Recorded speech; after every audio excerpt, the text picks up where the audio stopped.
Lagos State Governor Babajide Sanwo-Olu has officially inaugurated the Lagos Rail Mass Transit Red Line Mushin Overpass Bridge to bring a new transportation experience to motorists in the axis. Governor Sanwo-Olu noted that the development will enhance economic value of the Mushin Onikpan area and reduce travel time because a journey of 30 minutes can now be achieved in 7 minutes. Journeys that hitherto will take, because the road is, I'll talk about the rail, will have taken them 45 minutes, 1 hour just to go and turn all the way at Moshalashi or Jibo, all the way at Ujuelegba to come to Ikorodu Road, or vice versa. You'll have got to go all the way on the Ikorodu Road to Ilupeju, to go all the way to Ikeja, to go and turn to come onto Agege Motor Road. All that are things of the past now. Governor Sanwo-Olu said owners of properties affected during the demolition have been adequately compensated.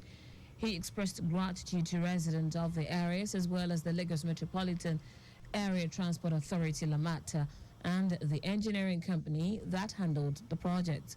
Our correspondent Adiola Akindele reports that the overpass bridge is one out of the 5 constructed by the Lagos State government on the Red Line corridor in Agege, Ikeja, Yaba, and Oyimbo.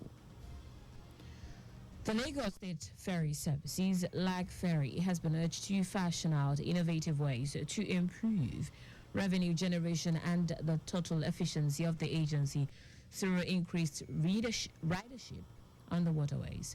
Commissioner for Transportation Oluwaseun Oshiemi made the call at the opening ceremony of Black Ferry's 3-day management retreat with the theme Leverage and Waterways Asset for Improved Revenue Generation.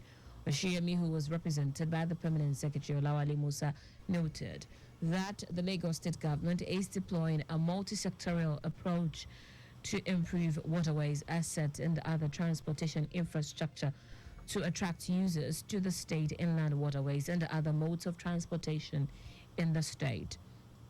In his remarks, the Special Advisor to the Governor on Taxation and Revenue, Abdul Kadro Ogungo, explained that the state government is not only concerned about revenue generation, but also ensuring Lagosians enjoy the dividends of democracy through the provision of various infrastructure projects.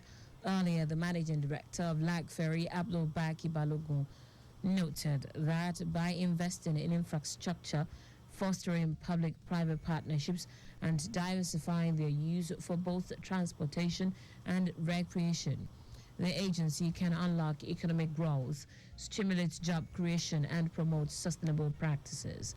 Ladi Balogun commended Governor Babajide Sanwo-Olu for his unwavering commitment and dedication to improving water transportation as a viable alternative to road transport through massive investment which has enabled the agency to record unprecedented milestones. And the Lagos State Environmental Protection Agency, LASEPA, has launched a statewide awareness and sensitization campaign with a call on manufacturing industries across the state to stop the discharge of untreated effluent into the drains and water bodies. The Special Advisor to the Lagos State Governor on the Environment, Olakunle Akodu, stated that the sensitization is aimed at addressing the pressing issues of air pollution and indiscriminate discharge of untreated effluent into the environment and water bodies. Akodu said the campaign would highlight the serious health risks posed by pollutants from industrial activities, emphasizing LASEPA's ongoing efforts to promote environmental awareness and protection.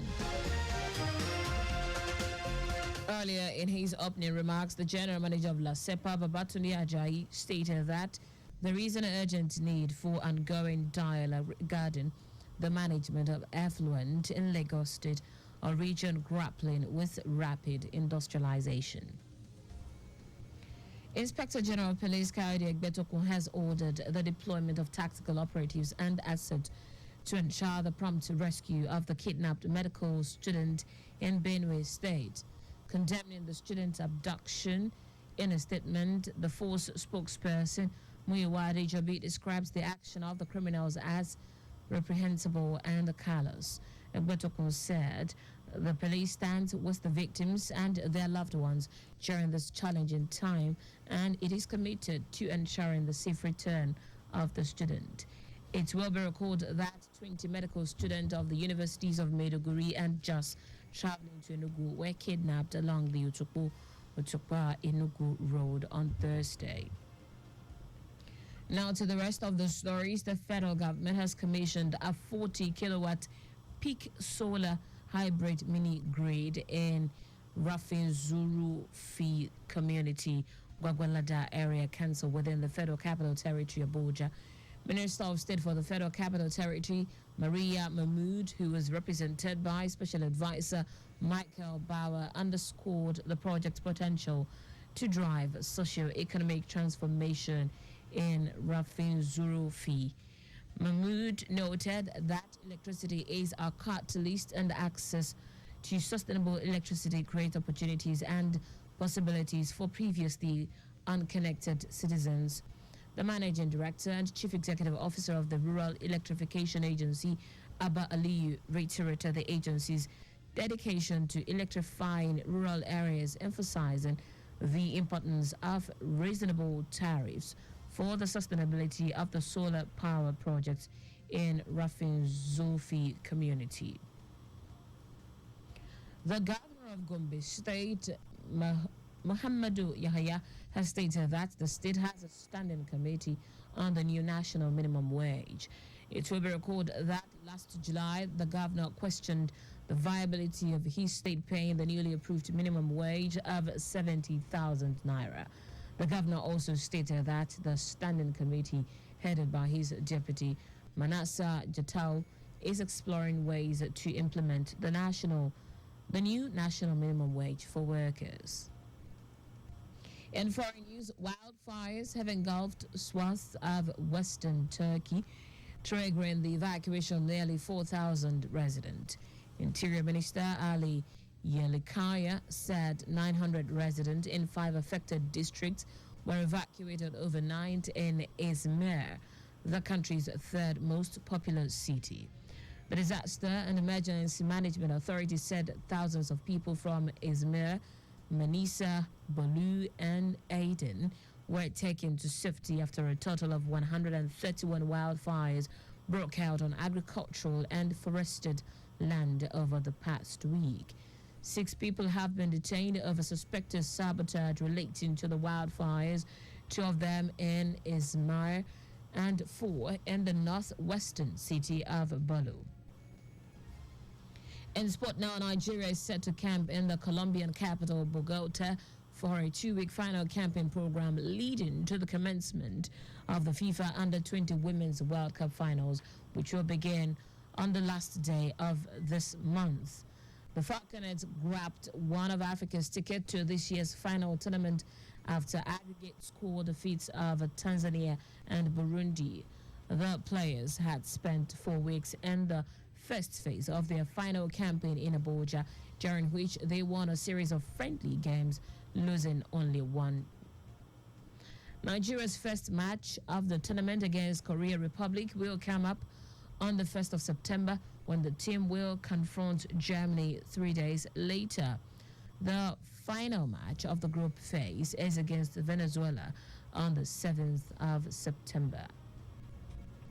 And that's it on the news at 6, but just before we go, slow down at road junctions, intersections, and pedestrian crossings. You can follow us and like all our various social media platforms: X at Traffic Radio 961, Instagram Lagos Traffic Radio 961. Subscribe and watch our news and programs live on YouTube at Traffic Radio 961. You can also visit our website www.trafficradio961.ng. Did you know that the Sanwo-Olu administration revamped the Jigi Bola initiative? You can get more details on the Lagos State Government website. To end the news, here are the highlights of the major stories.